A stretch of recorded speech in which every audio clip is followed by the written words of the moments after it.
It was early November, and we'd finally made it to Utah after waiting out a couple storms in Idaho and one in Wyoming.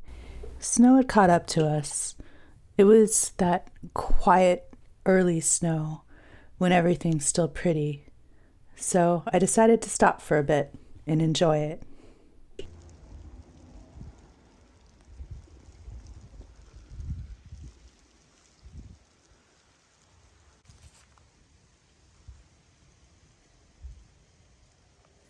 With each new place to me, I found that things were always a little different.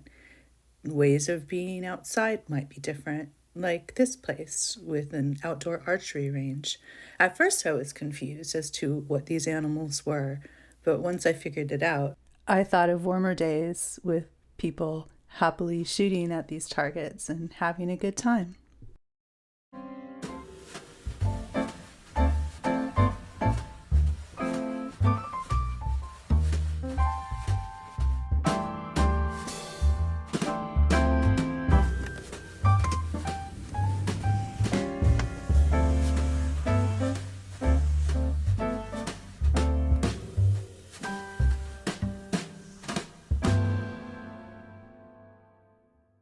By the next morning, things had changed a bit.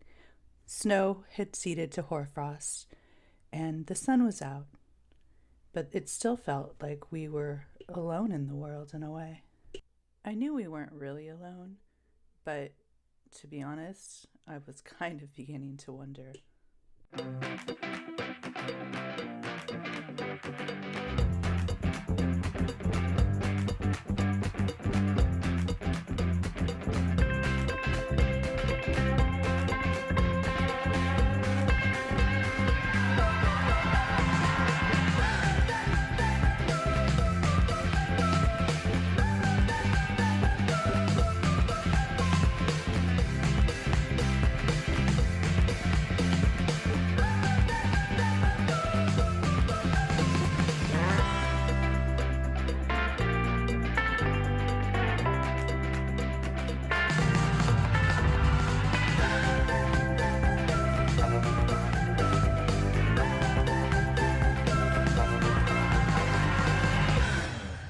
After a few days in Utah and a bit of time in a town getting some things done, I finally was heading to a place that I'd been thinking about, reading about, and dreaming about for a long time.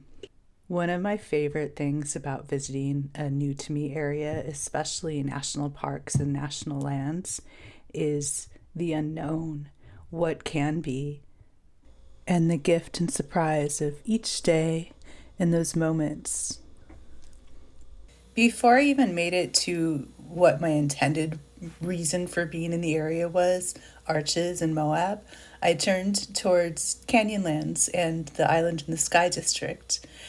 Boy, was I surprised. What looked like just a simple line on a map was so much more than that.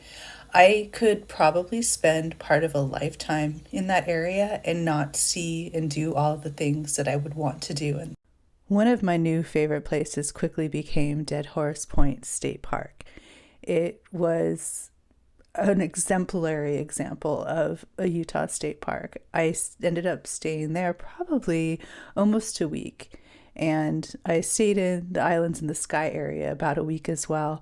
And so I spent almost 2 weeks in the area around Moab before even getting into the town of Moab or Arches National Park, which were the two primary reasons that I wanted to visit the area.